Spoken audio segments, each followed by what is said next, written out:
me dire que ta vie ne peut pas marcher, c'est impossible. Tu es le seul Dieu de ma vie. Jésus, je n'ai pas d'autre Dieu à part toi. Tu es le seul Dieu de ma vie. Je m'abandonne à toi, à ta volonté.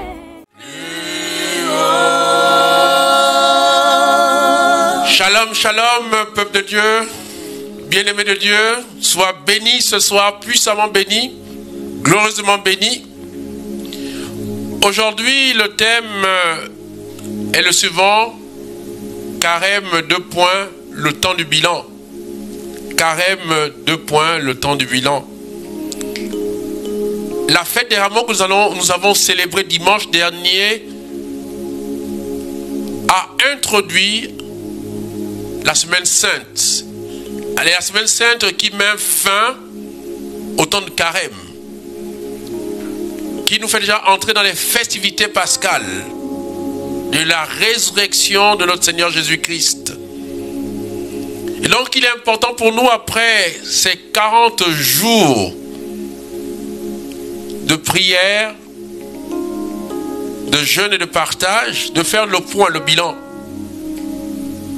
Il est important, frères et sœurs, chaque fois que nous vivons un événement ou que nous avons vécu quelque chose ou que nous avons pris certaines décisions, de faire le bilan à la fin. Le bilan nous permet de nous propulser, de nous projeter dans l'avenir. Il faut voir les fruits, les résultats. C'est important de voir, d'avoir une visibilité sur cette période que nous avons vécue ensemble. Et c'est pour cela que j'aimerais te demander d'inviter encore un proche, d'inviter un ami, quelqu'un, parce que nous allons faire ce bilan ensemble. Parce que c'est très important pour nous. Les gens ne savent pas faire les bilans. Vous voyez, il y a toujours le bilan partout, même le bilan de santé. Pourquoi? Parce que c'est important. Ça te permet vraiment d'éviter les drames, d'anticiper les coups. Alors, nous allons faire ensemble ce bilan. Voilà, Carême 2 points, le temps du bilan. Donc, ensemble. Voilà, j'aimerais te demander de partager ce lien, de inviter encore quelqu'un, que nous soyons plus nombreux ce soir encore.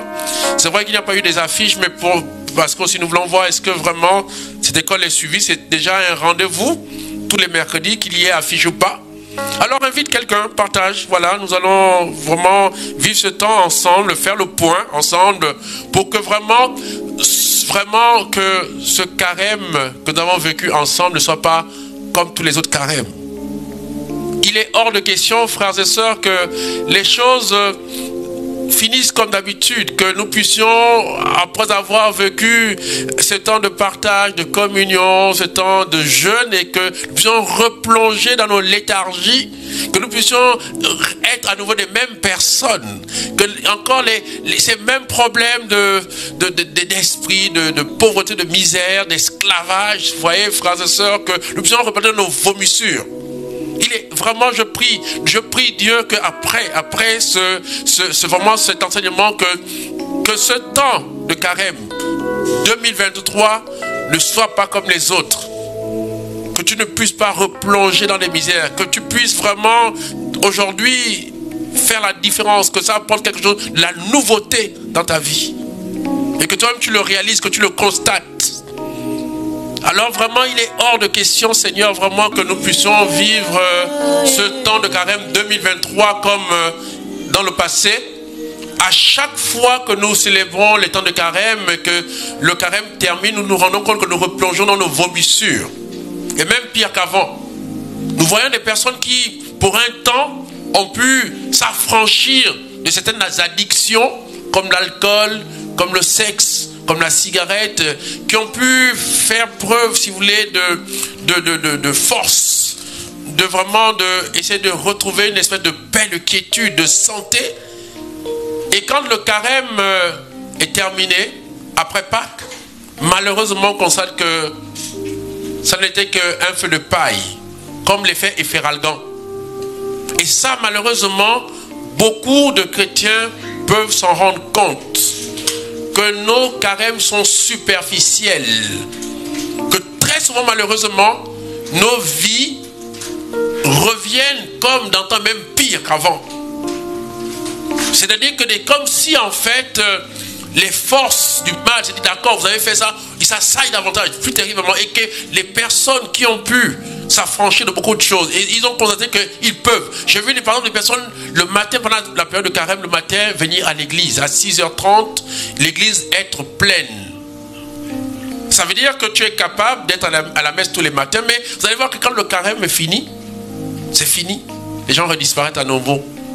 Comment c'est possible que si tu arrives si tu arrêtes de fumer pendant 40 jours, ça veut dire que tu peux arrêter de fumer pendant 40 jours. Si tu arrives à épargner de l'argent, à économiser pendant 40 jours, ça veut dire que tu peux le faire tout le temps.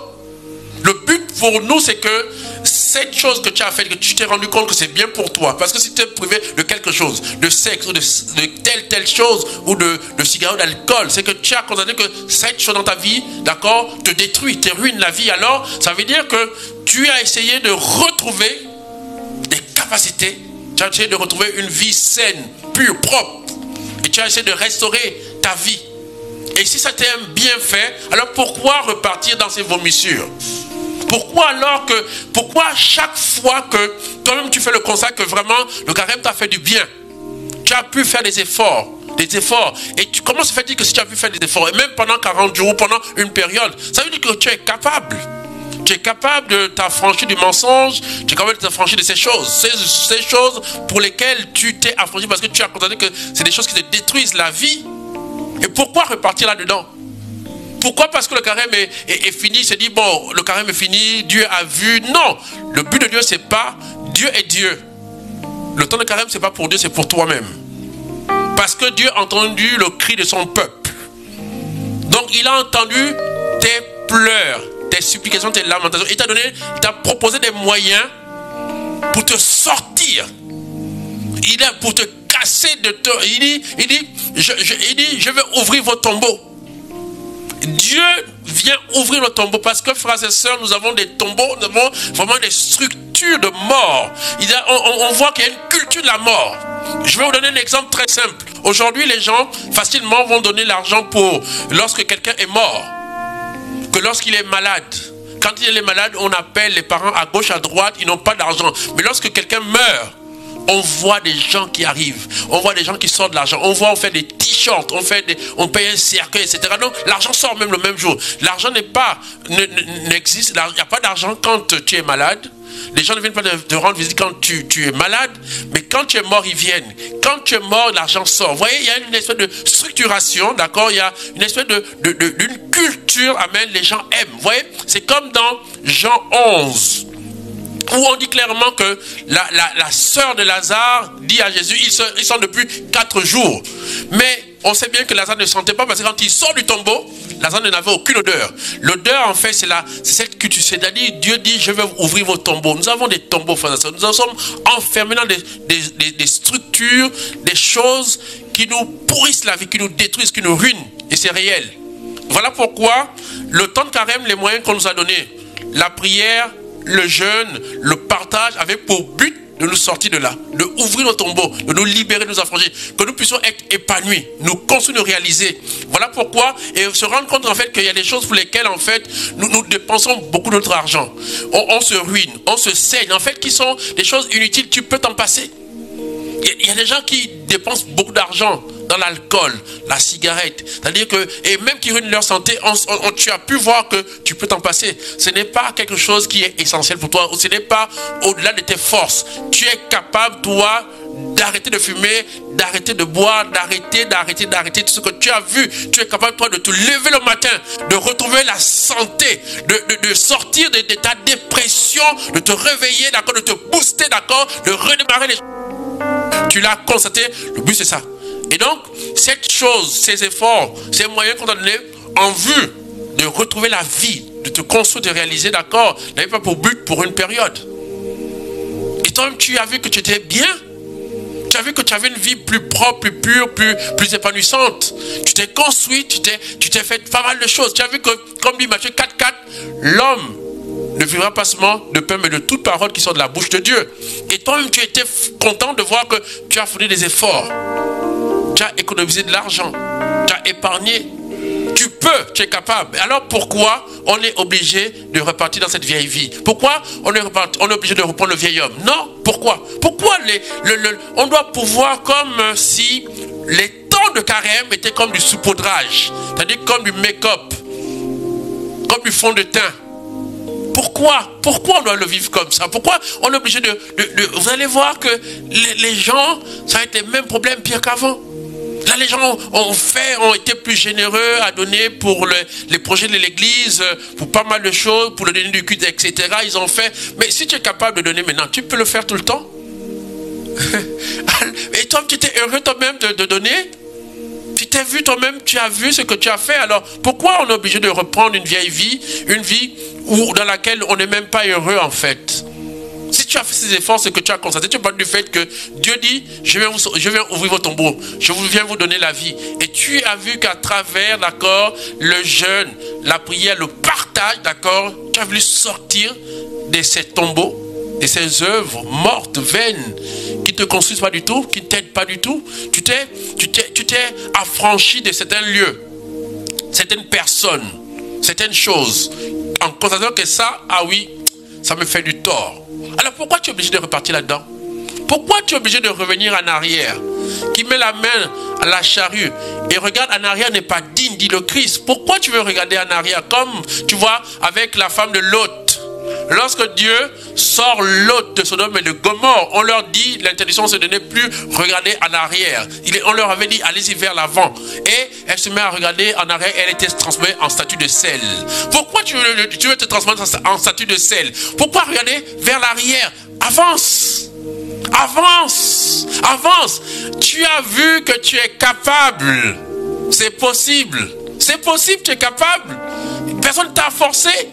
Toi-même, tu as fait l'effort, tu as décidé, et tu t'es réalisé, tu t'es construit. Pourquoi tu veux repartir en arrière? Pourquoi tu veux te transformer en statue de sel? Parce que si tu n'avances pas, comme pour la femme de Lot, amen, si tu regardes vers l'arrière, tu vas devenir une statue de sel. Alors, c'est pas ça le but de Dieu. Parce que Dieu est Dieu. Le carême, c'est pas pour Dieu, c'est pour toi et c'est pour moi. Voilà pourquoi il est important de faire un bilan, frères et sœurs. Parce que c'est vrai qu'on constate que malheureusement, et je peux parler ici que ce soit les prêtres, les pasteurs, que ce soit vous-même, on se rend bien compte que malheureusement, pendant le temps de carême, malheureusement, frères et sœurs, on a l'impression que c'est du saupoudrage, c'est du fond de tête, c'est du make-up, c'est-à-dire que c'est des choses superficielles, c'est-à-dire que plus que les gens repartent dans leur ancienne nature. Or, le but, c'est pas de repartir dans leur ancienne nature, le but, c'est d'une véritable transformation. Transformation, une vie plus belle, plus construite, plus saine. Une vie où tu as assaini tout dans ta vie. Tu as assaini ta santé, tu as assaini tes finances, tu as assaini tes relations.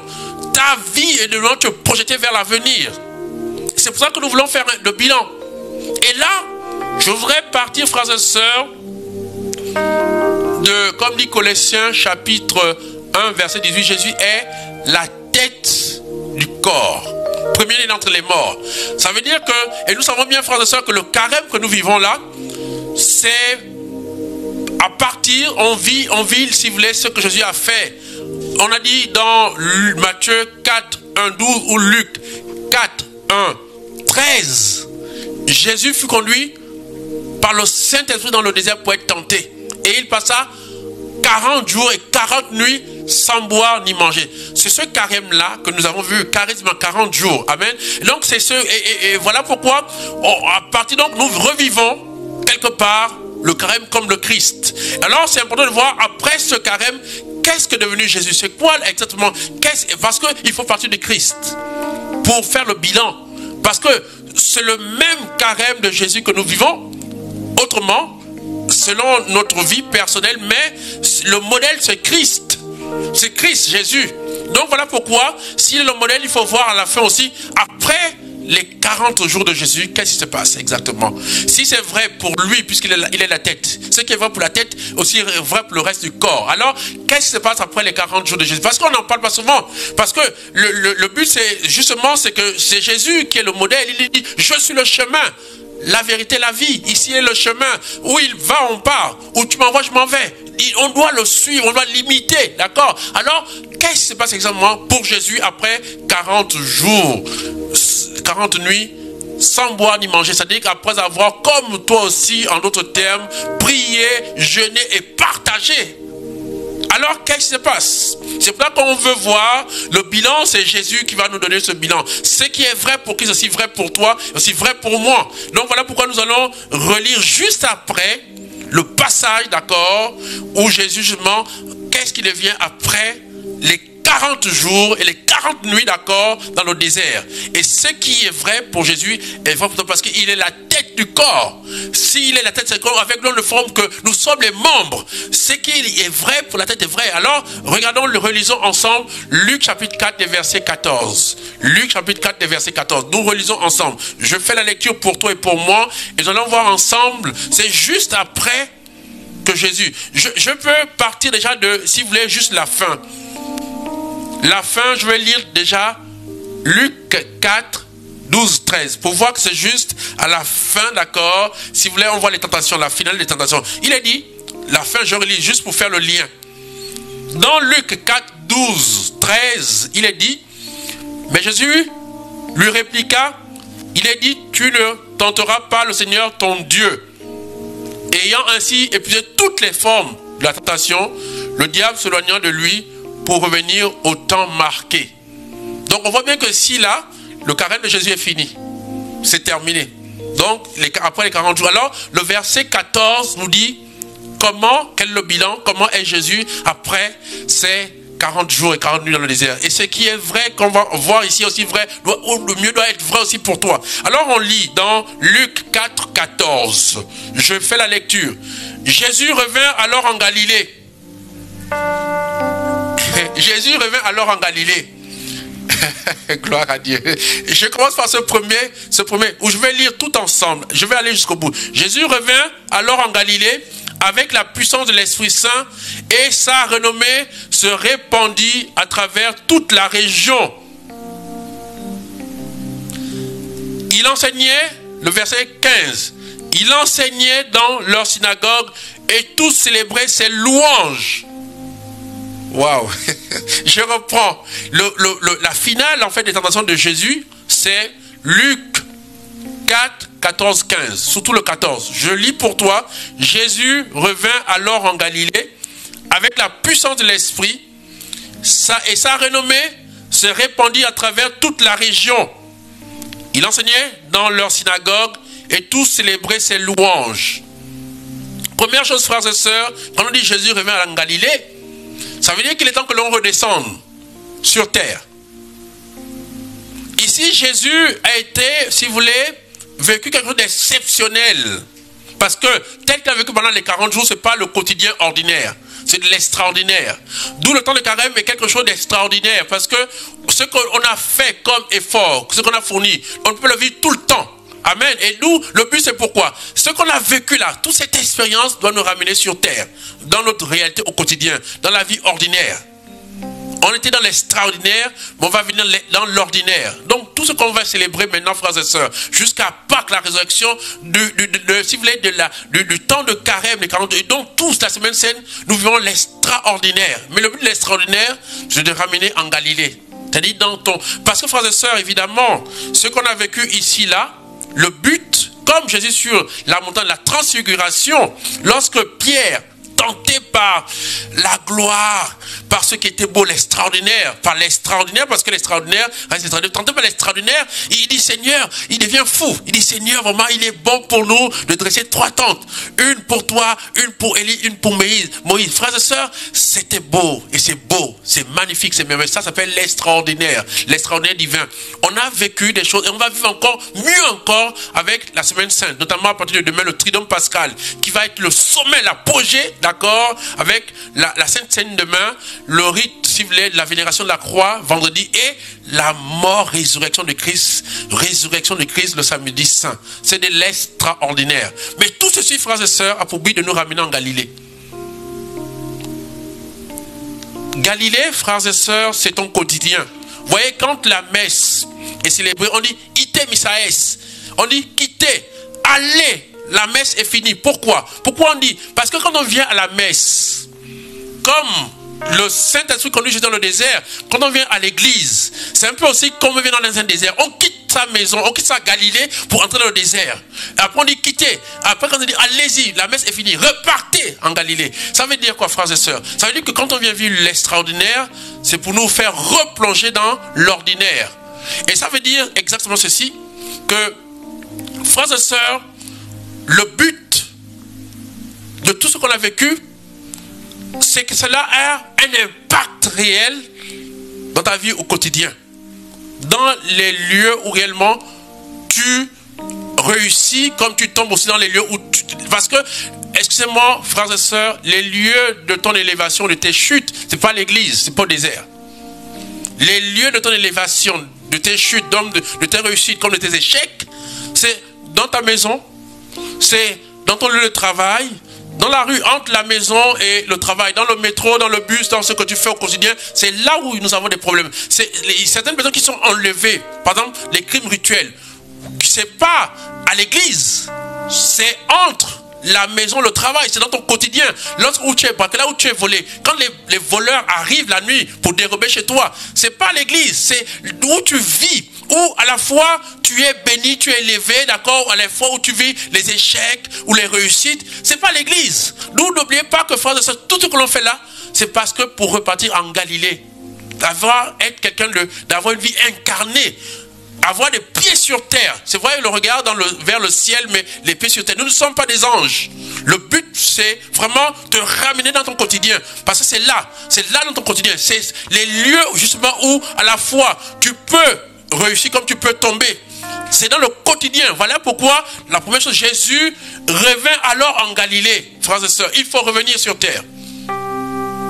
Il faut revenir sur terre. Cette chose nous ramène, d'accord, l'extraordinaire du temps de carême et de toute la semaine sainte, de tout ce qu'on va voir comme mystère, d'accord, de si vous voulez sur l'Eucharistie demain, que ce soit après la mort de Jésus sur la croix, vendredi, la résurrection. Le but, frères et sœurs, c'est que ce que tu vas vivre d'extraordinaire doit revenir en Galilée avec toi. Parce que c'est pas à l'église que ta vie est détruite. Les sorciers ne sont pas à l'église. Même s'il y a des sorciers à l'église, les voleurs à l'église, mais c'est pas là où tu tombes. C'est pour ça qu'on dit la messe, comme pour la transfiguration. Jésus dit non, il faut que l'on redescende. Nous allons redescendre, frères et sœurs. C'est dans le quotidien maintenant là. C'est-à-dire qu'il n'y aura plus ces temps extraordinaires de jeûne, de prière, d'imposition. Comme là, on t'a imposé que les vendredis, il ne fallait pas manger la viande. On t'a imposé que voilà, c'était, si tu veux, un exercice extraordinaire, d'accord? C'est l'église tout entière et tu n'étais pas seul. Parce qu'il y avait une dimension ecclésiale, il y avait une dimension communautaire, il y avait une structure ecclésiale, donc collective. Et là maintenant, tu vas redevenir tout seul. C'est parce que c'est toute l'église qui était en prière. C'est toute l'église qui était en jeûne.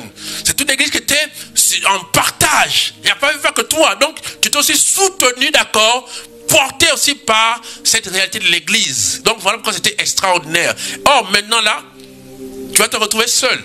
Dans ta plus simple expression, dans ton quotidien, d'accord. Et c'est là où maintenant, on va voir exactement si réellement ce que tu as vécu d'extraordinaire a un impact dans ta vie quotidienne, dans ton Galilée. Il faut redescendre maintenant. Il faut redescendre. Voilà, Jésus revient en Galilée. Ça veut dire que après ça, le but c'est la réinsertion dans ton quotidien avec l'impact que cela a fait. Ça c'est la première chose. J'insiste sur ça, frères et sœurs. Parce qu'il y a beaucoup qui rêvent. Beaucoup qui rêvent. Beaucoup qui rêvent. Le but de l'extraordinaire, c'est qu'il doit désormais entrer dans ton quotidien. Nous devons devenir des hommes ordinaires, mais qui font des choses extraordinaires. Si l'ordinaire entre, l'extraordinaire entre chez toi, c'est en vue que toi qui es ordinaire, désormais tu feras des choses extraordinaires. C'est-à-dire dans ton quotidien, dans ton ordinaire, que tu puisses faire des choses extraordinaires. Mais pour cela, tu as vécu l'extraordinaire, tu t'es approprié l'extraordinaire, tu l'as ingéré en toi, c'est devenu un avec toi, afin que dans l'ordinaire, tu fasses des choses extraordinaires. C'est pour ça que tu vas voir Deuxième niveau de le bilan avec Christ, c'est, il est dit, avec la puissance de l'Esprit Saint. Avec la puissance de l'Esprit Saint. Le carême, frères et sœurs, doit nous rendre puissants. Le carême doit nous rendre puissants. Le carême, c'est-à-dire que si tu avais du mal souvent à te contenir, parce que les addictions, tes désirs, tes envies te conduisaient comme un esclave. Tu avais envie de manger le poulet, tu manges le poulet. Tu avais envie de sucer la glace, tu suces la glace. Tu avais envie, et même sans réfléchir, est-ce que la glace ou le poulet est bien pour toi? Tu étais comme un esclave, guidé par l'appétit, par les sens. Or là, tu as appris à te contrôler. Tu as appris à fortifier ton esprit. Tu as appris à dire non, ça, je ne veux pas la glace parce que la glace peut me donner le diabète. Je ne veux pas le poulet parce que le poulet, avant de manger de la viande, le poulet, ça peut me donner telle chose. Donc, tu as appris à réfléchir. Tu as appris à une espèce de maturité. Tu es devenu fort. C'est-à-dire que tu n'es plus guidé par la chair ou les pulsions, d'accord? Tu es guidé par l'esprit, par la réflexion. C'est-à-dire que tu ne fais plus les choses comme un esclave. Mais tu as une intelligence. Tu as une réflexion. Chaque acte que tu poses n'est plus un acte, si tu veux, d'esclave ou d'addiction, mais c'est un acte réfléchi. Tu sais que en posant tel acte, voilà la conséquence. Si je fume trop, évidemment, il y a le risque que j'aurai un cancer de poumon. Et donc, la cigarette est bon, je peux fumer, mais voilà, et voilà, mais pas en abusant. Ou encore même l'alcool, c'est des risques de l'alcool, c'est vraiment, je peux avoir une cirrhose, non, l'alcool en soi n'est pas mauvais puisque Jésus a changé l'eau en vin et Jésus même, on dit qu'il était un ivrogne, c'est que Jésus prenait de l'alcool, donc l'alcool en soi n'est pas mauvais, mais c'est pas, vous voyez, frères et sœurs, le but n'était pas de ne plus boire, mais c'est apprendre à bien boire. Le but n'était pas de ne plus manger, mais c'est apprendre à bien manger. Vous voyez la différence? Pourquoi? Parce que quand on mange selon ses appétits, selon ses désirs, selon les pulsions du moment, frères et sœurs, on n'est plus un être humain, on est un esclave, on est un mouton, on est un cochon, on est un cabri, d'accord? On est un animal. Or, le but de Dieu pour nous, frères et sœurs, c'est que dans tout ce que nous faisons, nous sommes des êtres réfléchis. Et quand on fait une chose, on sait aussi les conséquences. D'où le but, c'est pas de ne plus boire. Puisque Jésus buvait. Le but, ce n'est pas de ne plus prendre l'alcool, mais c'est d'apprendre à bien boire. Et avec modération. Savoir aussi qu'il y a des moments, et donc ne pas abuser. Donc ne pas être quelqu'un qui est maintenant conduit par l'esclave, qui est dominé par l'alcool. Non, quelqu'un qui sait ce qu'il fait. C'est plus le fait de manger en désordre, ou manger n'importe quoi. Le but, c'est de bien manger. Le but, ce n'est plus d'aller n'importe où avec n'importe qui. Le but, c'est de savoir qu'il y a des gens, par exemple, qui te tirent vers le bas. Il y a des gens qui te tirent vers le haut. Donc, apprendre à sélectionner ses relations. C'est ça le but, frères et sœurs.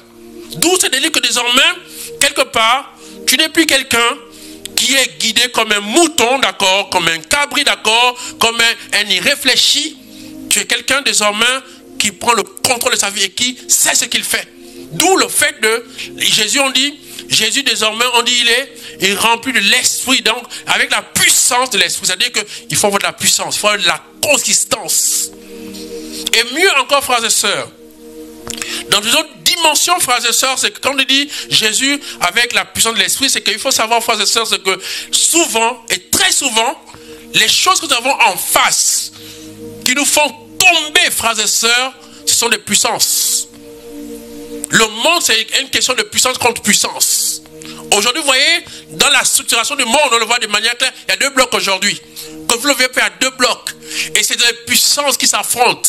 C'est des grandes puissances contre des grandes puissances. Même si après, il y a des espèces de nations satellites qui s'accrochent à l'un ou à l'autre, mais on voit bien que c'est une puissance contre une puissance. Et d'où, frères et sœurs, dans la vie au quotidien, c'est puissance contre puissance. Donc, tu as besoin de la puissance.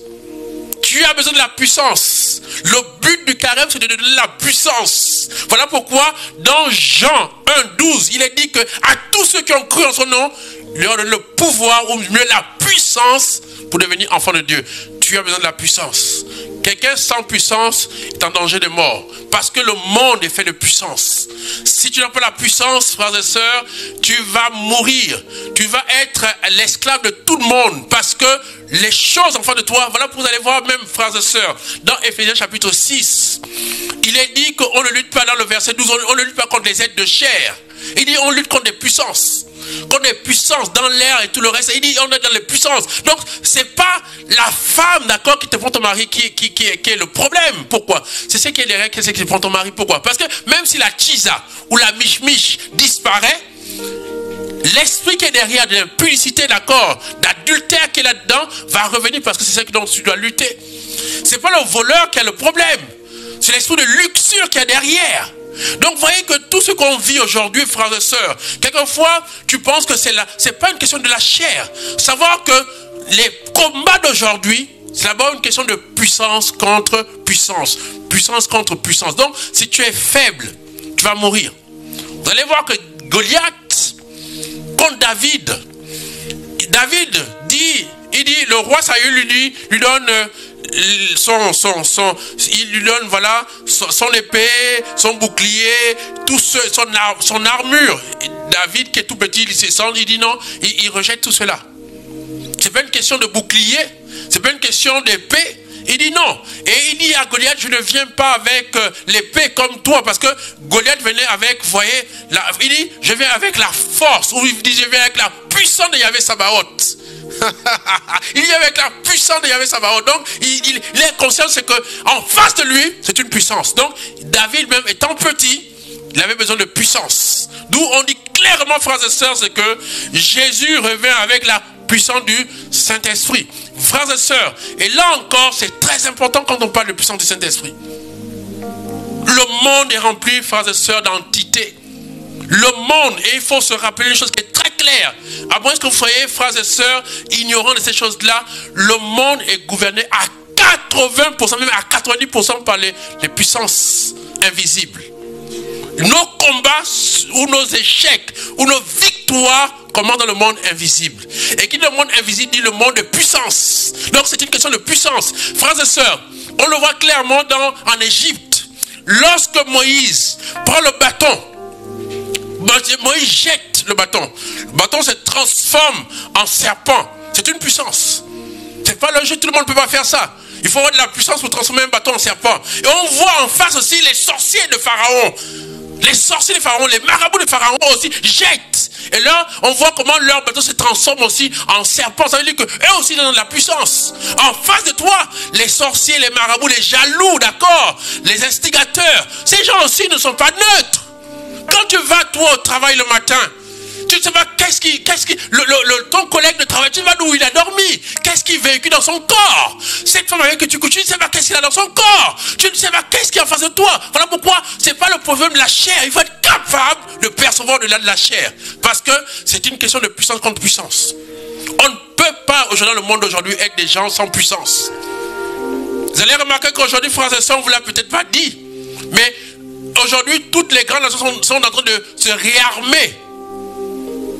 Ils sont en train de voter des budgets énormes pour réarmer leur nation. On est en train de repartir à une course vers l'armement parce qu'on a compris une chose, c'est que c'est une question de puissance contre puissance.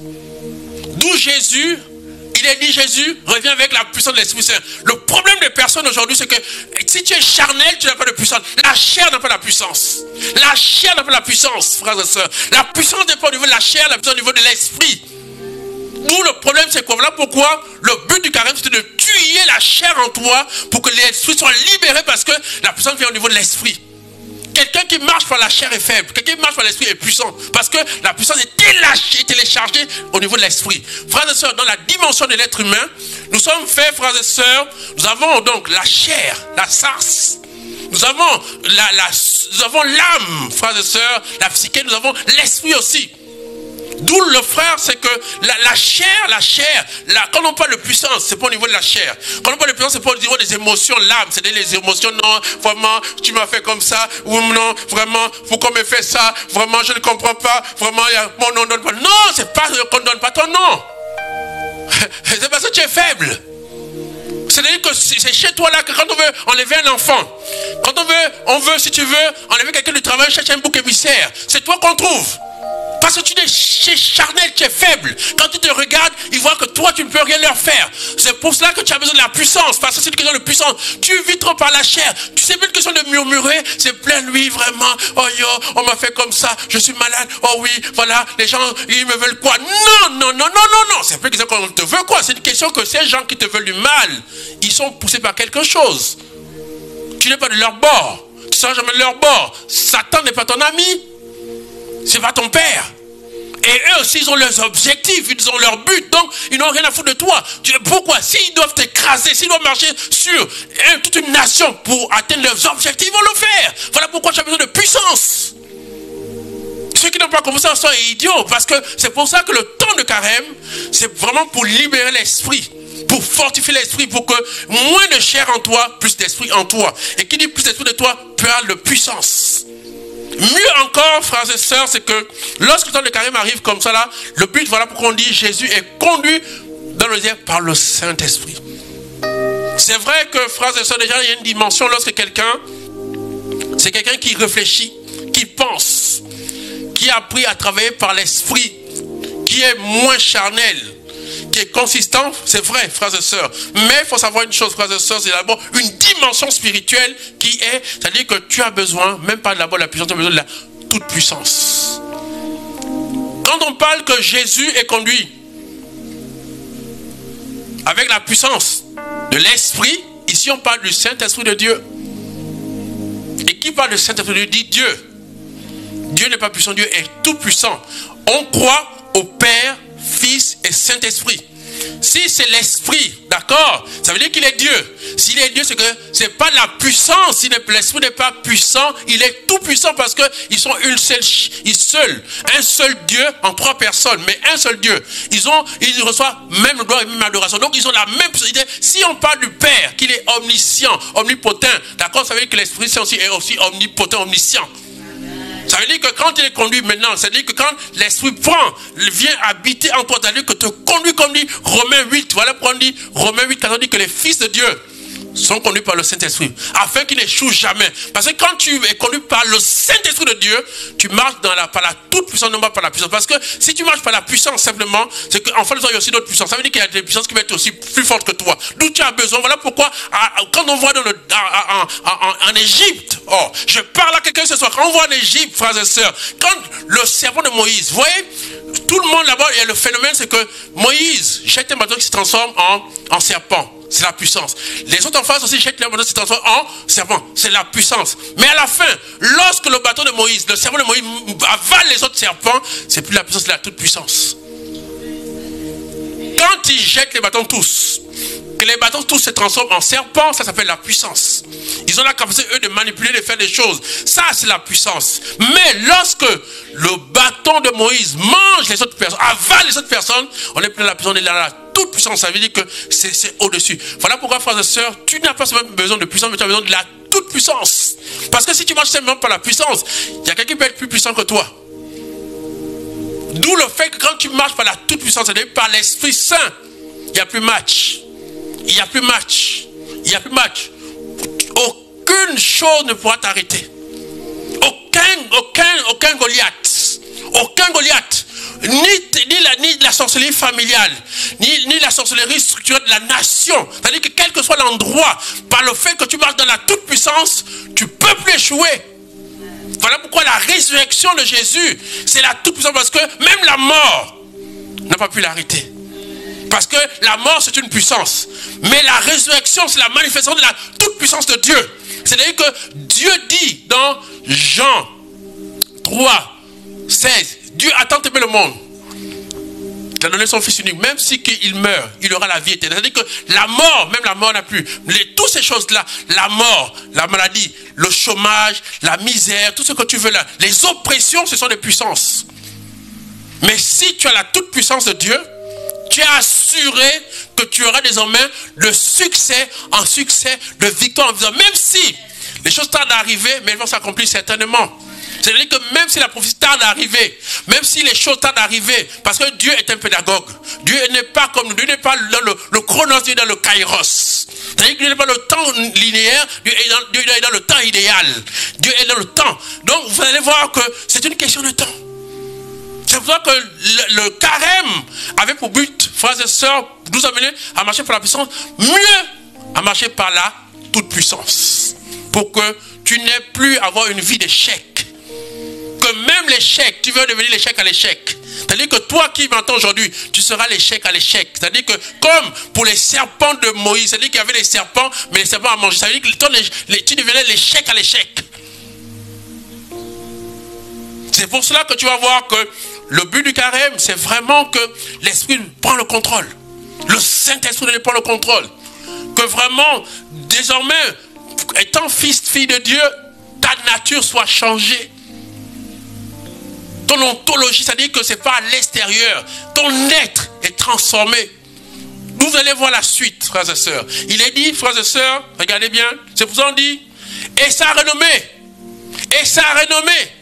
On dit sa réputation, on dit et sa renommée. Renommée, frères et sœurs, n'est pas réputation. Renommée veut dire que Dieu te change, il te renomme, il te donne un nouveau nom. Frères et sœurs, le nom au niveau biblique, c'est pas seulement un titre, c'est l'être même de la personne. Voilà pourquoi on ne prononce jamais le nom de Dieu, parce que qui dit le nom de Dieu dit Dieu lui-même. Ça veut dire que quand on dit le nom, c'est toi-même. Voilà pourquoi vous allez voir, frères et sœurs, que le nom que l'on porte a un impact sur nous. J'ai souvenance qu'il y a un jeune, les parents l'avaient nommé Lucifer.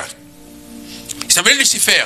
Mais Lucifer, déjà, dans les 8 ans, avait poignardé sa sœur. Lucifer, à 10 ans, avait brûlé la maison des parents. On a dû l'exorciser, changer son nom. Pourquoi? Parce que le nom a une portée. Ton nom, c'est toi.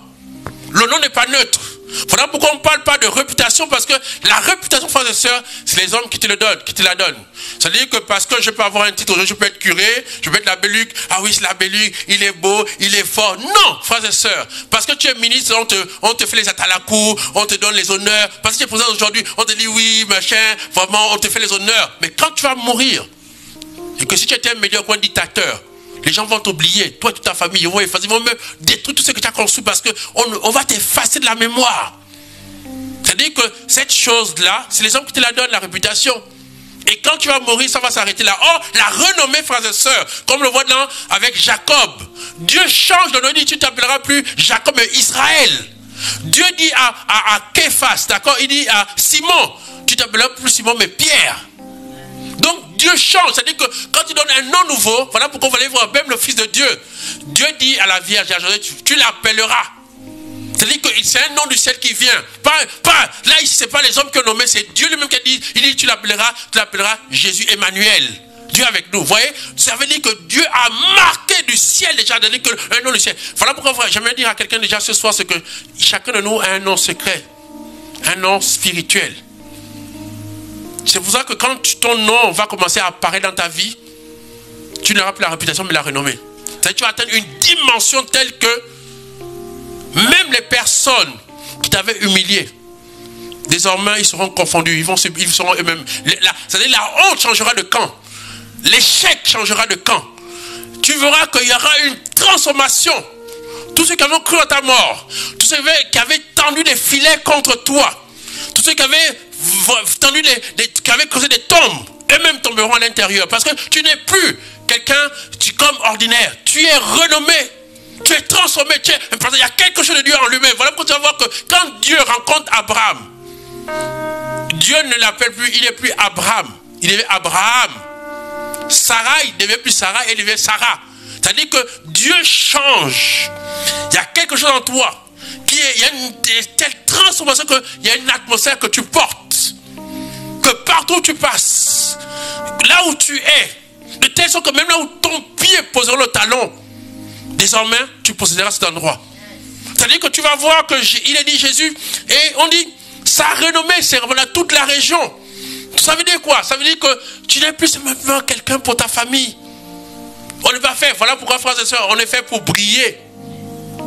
On n'est pas là avant la fausse modestie. Vous savez pourquoi Jean-Baptiste n'a rien fait de grand? Pourtant on a dit qu'il est Élie. Il est Élie qui doit venir. Mais il y a les gens qui font la fausse modestie. Non, frères et sœurs, le but c'est pas la fausse modestie. On dit, es-tu le prophète? Il dit, je ne suis pas le prophète. Es-tu Élie? Je ne suis pas Élie. Bon, comme il a dit, je ne suis personne, il ne suis personne. Il était personne. il est mort, on l'a arraché la tête, il n'a fait aucun miracle. Or, si c'est vrai que c'était Élie, Élie a fermé le ciel pendant 3 ans et demi. Élie a ressuscité les gens, Élie a fait des grands miracles. Vous voyez, on dit pourtant qu'il était le plus grand des fils de l'homme. Mais ça veut dire méchant parce qu'il n'a fait aucun miracle. Le seul fait, c'est qu'il a tiré les foules. On l'a tué comme ça, bête, comme ça. Parce que simplement, il a régné qui il était. C'est pas une question de modestie. C'est une question que ce que je parle à la renommée, frères et sœurs, c'est pour une vie d'impact. Tu dois impacter. Pas seulement pour ta famille, non. Tu ne dois pas se cacher parce qu'on ne met pas, frères et sœurs, la lumière sur le boisseau. Elle est faite pour briller. Et tout le monde voit briller. Il ne faut pas avoir peur de briller. On est fait pour briller. On est fait pour être renommé. Pour la gloire de Dieu, frères et sœurs. Voilà pourquoi cette chose, cette réalité, cette dimension, quand le Saint-Esprit t'habite, tu ne peux plus te cacher. Tu ne peux plus te cacher. Même quand tu vas mourir. Comme pour le prophète. Il est dit quand il est mort, les ossements du prophète, les ossements, voilà pourquoi dans l'église, c'est ce qu'on appelle les reliques. C'est-à-dire que même simplement ton linge, tes habits, parce que tu as tellement été baigné dans la gloire, la puissance, que même quand tu partiras demain, même tes os, les os, on jette le cadavre sur les ossements du prophète. Quand le cadavre touche les ossements à cause de la gloire, la toute puissance qui est sur lui, ça commence, il ressuscite. C'est de ça qu'il s'agit ce soir, frères et sœurs. Voilà pourquoi la renommée, c'est que même quand tu mourras, les anges parleront de toi auprès de Dieu. Et même les nations entières vont te célébrer. Voilà pourquoi il est dit, frères et sœurs, vous voyez, c'est très beau parce qu'on dit au verset 15 que il enseigne dans leur synagogue et tous célébrer ses louanges. Ses louanges. Tu vas être loué. Tu vas être célébré. Pas parce que tu manipules les gens, pas parce que tu as un titre, pas parce que tu es là, tu es président ministre, parce que les gens ont peur de toi, tu es un dictateur. Non, parce qu'ils reconnaissent que tu es une icône. Il y a la puissance en toi. Tu viens pour transformer les vies, tu viens pour libérer. Tu viens comme tu vois, quand le Seigneur dit, voilà, j'ai entendu le cri de mon peuple. Il dit, voilà, je cherche quelqu'un. Les anges fuient. Mais il dit, mais voici Seigneur, tu m'as formé un cœur. Tu deviens la solution au problème du monde. Tu viens la solution à ta famille, tu viens la solution à ta nation, tu viens la solution au monde. Tu viens apporter non plus des problèmes, mais apporter des solutions. Tu m'as formé un corps. La renommée, ça dit que tu m'as formé un corps. Tu viens quelqu'un qui va impacter des vies, pas des gens médiocres. Pas des gens toujours endettés.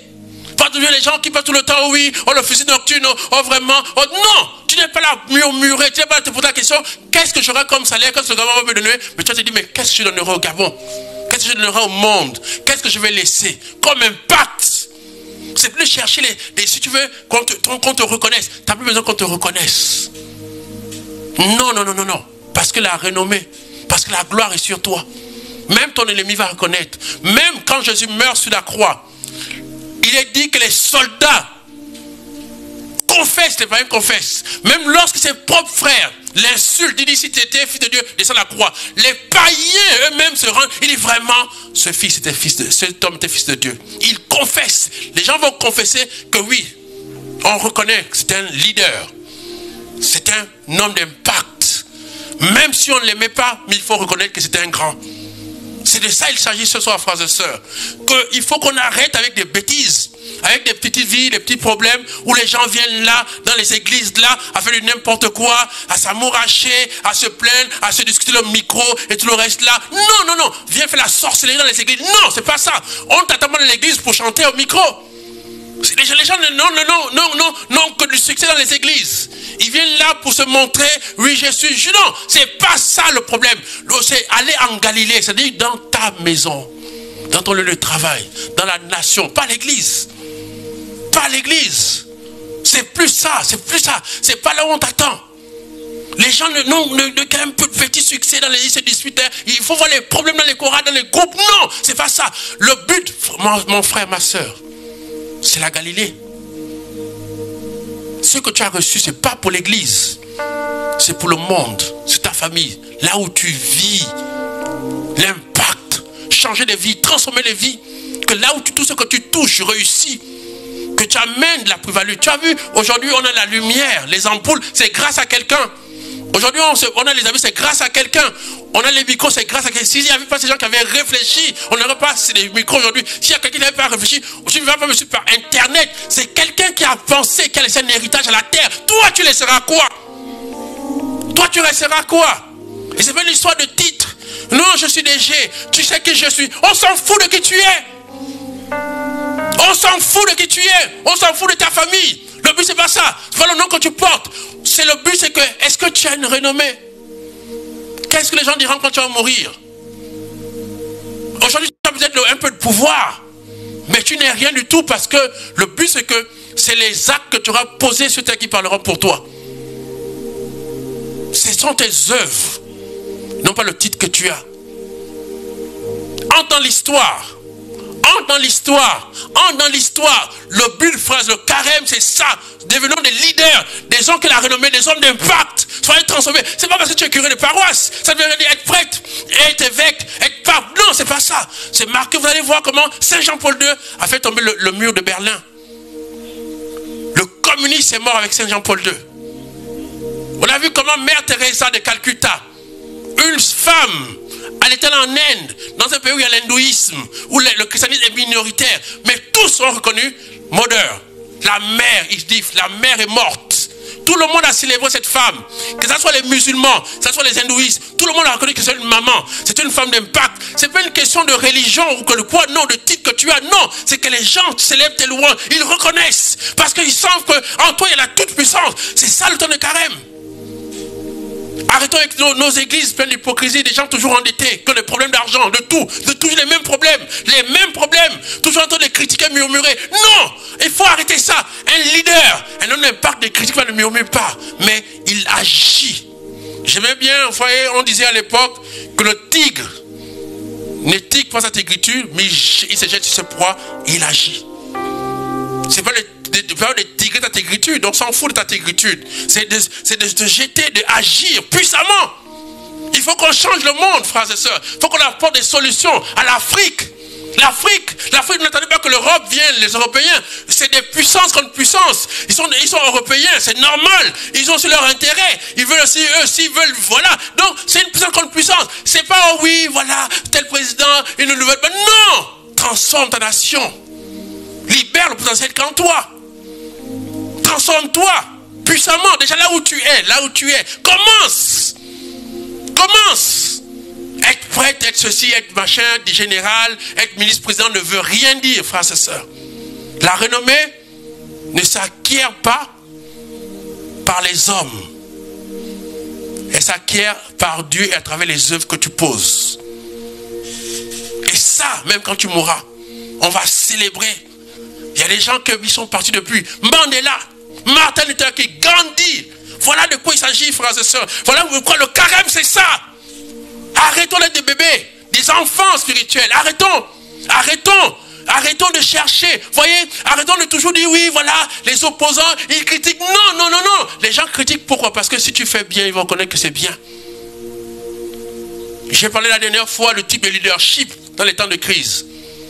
C'est pas des histoires que non, dès que les gens disent un peu de toi, mais c'est normal, tu vas te remettre en question. C'est normal que les gens peuvent te critiquer. C'est normal. Ne passe pas le temps à vouloir chercher leurs défauts, ceci, non, à les tuer. Ça ne sert à quoi? Plus tu les tues, tu les élimines, plus tu les dénigres, plus en fait, tu deviens petit.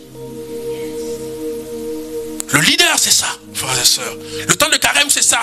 Voilà le bilan, frères et sœurs. C'est pas toute cette bande excusez-moi, des gens là, des bébés, des médiocres, ils repartent là, oui, maman, le fusil nocturne. Quel fusil nocturne? Toute ta vie, tu passeras avec les fusils nocturnes. Ta vie, tu passeras toi à chercher les démons et la vie dans la grâce. Pendant que toi tu passes toute la vie, les démons, le sel, les cafards, les moustiques, je chasse. Les gens construisent les immeubles, les gens construisent les avions, les gens impactent le monde, les gens chantent, trouvent des remèdes à des solutions, trouvent le remède au sida, trouvent le remède au cancer, les gens réfléchissent, les gens ne dorment pas. Ils se lèvent. C'est ça le bilan, frères et sœurs. C'est ça le bilan pour le temps de carême. Si ce n'est pas ça dans ta vie, alors tu n'as pas, ça ne vaut rien, tu n'as rien, tu as pu jeûner même plus que tout le monde. Le carême n'est pas un ramadan, ça veut être beaucoup jeûner, on s'en fout de tes jeûnes. Tu as beaucoup été dans les... On s'en fout. Le but, c'est que quand quelqu'un, à la fin, véritablement, a été dans le désert, a été conduit par le Saint-Esprit de Dieu, frères et sœurs, il est dit ici, là, qu'il revient en Galilée avec la puissance du Saint-Esprit et il s'est renommé. On fait des éloges. On constate, on voit qu'il y a quelque chose qui s'est passé dans le désert. Il a rencontré quelque chose. Il y a eu une transformation. Quand Moïse va sur le mont Sinaï, frères et sœurs, ou le mont Horeb, il est dit de Moïse que quand il descend, son visage était rayonnant de la gloire, de la puissance de Dieu. Après ce temps de carême, qu'est-ce qu'il y a sur ton visage? Quelle est la gloire? Quelle est la puissance? Qu'est-ce qu'on constate? Quelle est cette personne que tu es aujourd'hui? À murmurer, à te plaindre? Non! Ça, on n'a pas besoin de ça. Attendre que quoi on lui fait la manche? Non! Pas besoin de ça. Tu attends qu'on te donne? Non! On veut que tu libères le potentiel qui est en toi. Libère le potentiel qui est en toi. Libère l'extraordinaire que tu as vécu pendant les 40 jours au désert comme Jésus. Libère le potentiel que tu vas vivre avec la Sainte Seine, le jeudi saint, vendredi saint, samedi saint. C'est l'extraordinaire qui doit entrer en toi, fait que toi désormais, tu es un homme ordinaire mais tu vas faire les choses extraordinaires pour la gloire de Dieu, le salut des âmes. Oui, lève-toi. Lève-toi. Il est hors de question que ça finisse comme d'habitude. Non, non, non, non, non, non. Ce carême 2023 ne va être comme tous les autres carèmes. C'est le temps. Entrer dans la dimension de Dieu. Le temps de laisser le Saint-Esprit de Dieu prendre le contrôle total de ta vie. Moins de toi, plus de Dieu. Moins de toi, plus de Dieu. Laisse l'Esprit Saint. L'Esprit Saint, fais confiance, abandonne-toi au Seigneur. Laisse le Saint-Esprit de Dieu prendre le contrôle. Oui, au nom de Jésus, laisse le Saint-Esprit de Dieu. Entre dans une nouvelle dimension. Entre dans la vraie vie. Pas la vie que les hommes te donnent, non, mais celle que Dieu a prévu de vivre le commencement pour toi, dans ta dimension, dans ta destinée prophétique. Entre là-dedans, entre dans une nouvelle dimension. Il est temps pour toi. Tu étais jusqu'à présent caché comme Jésus-Christ pendant 30 ans, tu es caché sur l'autre dimension. C'est le moment d'entrer dans la vie publique comme le Christ. Le leader que tu es, sors maintenant. Sors, sors, sors. Le vrai champion sort. C'est le temps. On veut les chrétiens matures, qui s'assument. Aujourd'hui, il y aura des élections bientôt.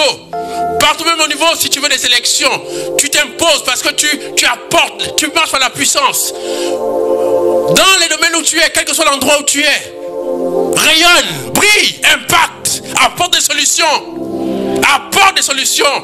Ne détruis pas. Jésus dit, il n'éteint pas la mèche qui faiblit. Ne profite pas de la misère des gens parce que la mèche qui est en train de faiblir, c'est la faiblesse. Ne profite pas de la faiblesse des gens pour te faire. Non, au contraire, il dit, il n'éteint pas, n'utilise pas les faiblesses des gens, leurs défauts pour les marcher dessus. Au contraire, construis leur vie, donne-leur de la vie. Construis, restaure les vies. C'est de la beauté, donne la vie aux gens. Nous allons prier, frères et sœurs.